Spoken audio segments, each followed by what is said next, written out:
introduce yourself? Yes, well, my name's Angela Millswaite and I'm the Executive Director of the European Publishers Council, which is a group of 27 media corporations from Europe who publish newspapers, magazines, online database, journals, books, and many of the companies also have television companies.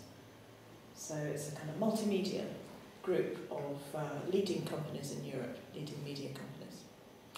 So my name is Adam Watson-Brown. I work on digital futures for some of my time, but I also work on media policy extensively, which is how Angela and I got to meet. So there's already a first conflict of interest. But in fact, I first met you when you were working on convergence, which was in the mid-90s. Oh right, gosh, it's already a very long time ago. The convergence screen, the convergence screen paper, yes. Yeah.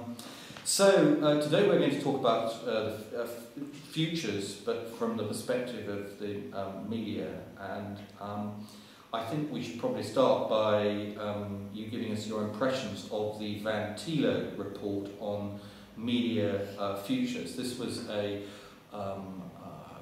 multi-stakeholder group set up by groups. Right. Okay. Yeah, I mean, it was an interesting experience. There were something like 30 individuals chosen for their personal expertise in various areas, either directly in the media or connected to the media. And we looked at the disruptive trends that have taken place over the last decade, I suppose, and how the media is placed today to take advantage of the future, their digital future. And I think it was clear from the outset that the media isn't just the media, it's not the same. There are many different components of the media, and also it varies from country to country, so you can't generalise across all media.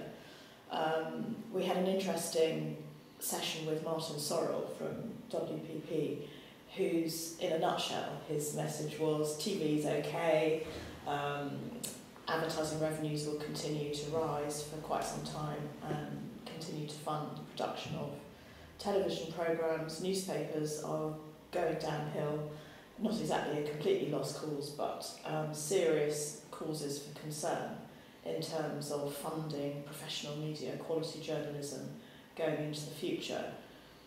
In an environment where advertising revenues have shifted substantially to the internet, whilst at the same time popularity of newspaper media content is increasing. Is that increasing on the web or increasing generally? Increasing on the web. I mean, in countries where they're not so connected, newspapers still sell in their millions, and in a lot of the developing countries, world economy countries, China, India, South America, newspapers are never more popular. I mean, they're amazing sales.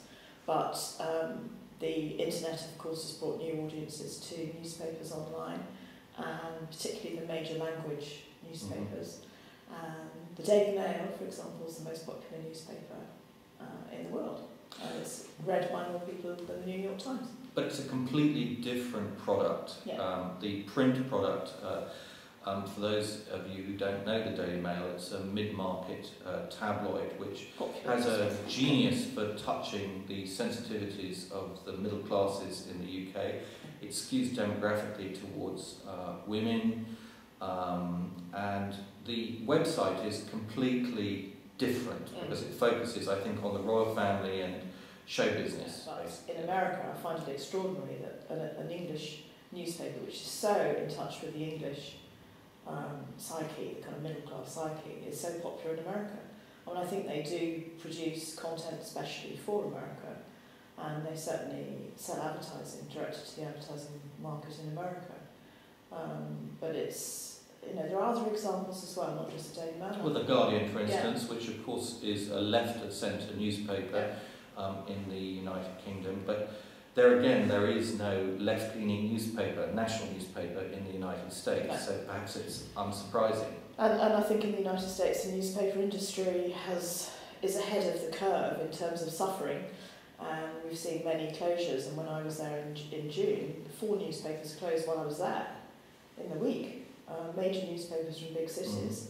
So I think, you know, the writing's on the wall for the decline of newspapers in their traditional form in some countries. But the trend is different in continental Europe, isn't it? Perhaps you could talk about some of your continental European members' experiences with newspapers. Is it the same thing, or is it slightly different? There are similar patterns in terms of how you earn your money, and the slide in advertising revenues is universally bad for newspapers, whichever country you're in, and that's to do with the internet, and that's to do with classified advertising, which typically took up a lot of the revenues for newspapers in the past, now almost universally is on the internet.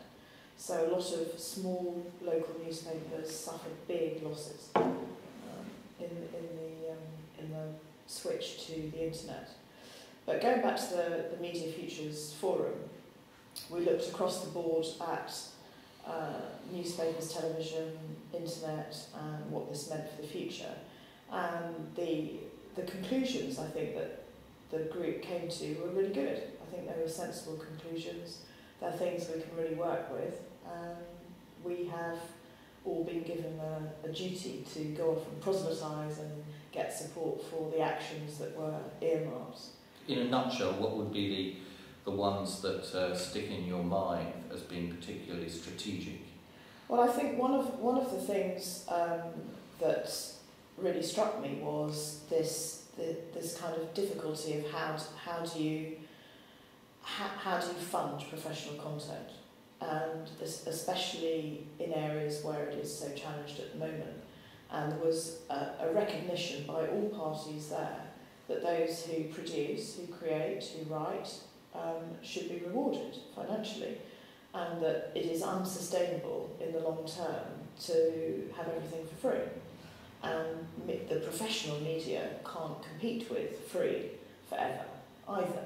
So something has to change. And so looking at the analysis of the disruptive trends and how in the future you might plot a path out of the doldrums, as it were, I think the unequal bargaining power between the many media companies and the very few big players who are the big distributors of media content, the big gateways to content, the way in which the kind of media ecosystem is changing with the emergence of big centralised platforms for dissemination of content, means that the value is going from the media companies to these big concentrations of distribution, and there has to be a change in the way in which the revenues are shared between those parties. But I mean, newspapers and television programmes, television services are to some extent themselves aggregators of other people's content. So you've always argued against kind of this type of regulation, but now you have, I think, you're now favouring a kind of market power type regulation against big, usually American-owned platforms, because of the asymmetry, not between the content providers, but between the kind of local European aggregators and these big international aggregators. I mean, I don't think you should devise regulation to favour any one party over another, even if it's to rebalance something. And I think we have competition policy which is supposed to deal with that. And maybe there is some work to be done in the area of competition policy to make sure that it is really biting at the right point, right control points. Difficult in nascent markets, though, for competition policy to work. I mean, but are we in a nascent market? I would argue we're no longer in a nascent market. I mean, things are working as well as they can on that front. Probably not fast enough for perhaps for some of your members. But I think one of the roles a regulator can play is in a kind of pre-regulatory phase, which is to use their convening power to bring parties to the table to actually rebalance some of that asymmetry. I mean, at the moment we have asymmetry at the regulatory level too, because all the media companies who produce the content are fairly heavily regulated, especially in the audiovisual field. And those who distribute the content have a different set of regulations. I think there have been some fairly perverse outcomes from some of the early legislation on e-commerce and copyright, which were very well intentioned at the time to protect the nascent market from damages for liability for copyright infringement, for example, or defamation. And I think a lot of those regulations ought to be looked at again in the light of what we know now and how all those pieces of regulations fit together, because at the moment they're still all in silos, the data protection regulation, the copyright regulation. This is the argument about the overall system impact of regulation. I mean, Commission tends to work in terms of different commissioners, different services, so you're more concerned with the systemic overall impact of and I think the Media Futures Forum did that really well. I think because a lot of the people weren't specialists in regulation or policy particularly, they were looking at it from their own market perspective. Those people came to it with real issues as opposed to regulatory things, which I thought was really helpful. And so people cut across and said, well, actually, data, for example, personal data is a really valuable commodity, and we need rules that actually allow consumers to exercise their choices and their rights in terms of protecting themselves, but we need business-friendly ones. And then they'd immediately hop across to some other regulation, like the e-commerce directive, without actually naming the regulation. They were sort of going into the field that is covered by these regulations, and I thought that was really interesting. How business people have to cope with everything, and they don't think in silos. They think of their strategy and their business model, and how I think now is the time to have a more coherent, holistic public policy approach. Was there anything else from Ventilo that really sticks in your mind that you'd like to talk about in terms of futures? Or would that be the big issue for? I think the big issue was rebalancing the lack of synchronicity of the regulation, not to share the agony, if you like, of strict regulation, not to extend traditional media regulation to new players particularly, perhaps to have. But there are people who want to do that. I know, but I think generally speaking, people felt that there were other ways to deliver the public policy objectives of protecting children, having data privacy, etc. So I think there is a moment at which you have to say, okay, they did a good job in terms of what they provided for the media, but maybe now the time is to look more holistically. So you think convening power and self-regulation are enough, or do we need other tools? Well, I think we have to make sure that the kind of horizontal tools like competition policy are fit for the digital age, and without going into too much detail, things like relevant markets perhaps need to be reassessed. What is the relevant market when you're talking about media, when you're talking about advertising in the area? Well, having listened to what Sir Martin Sorrell was saying, I can say that it would not be obvious to define some of these large platforms as media companies, basically, which was, I think, the view that he took. So we have a packed policy agenda and many challenges in future, particularly to think more in kind of widescreen and 360 degrees, holistically, rather than in our little boxes, silos. Yes, to use a word that is much used inside the Commission.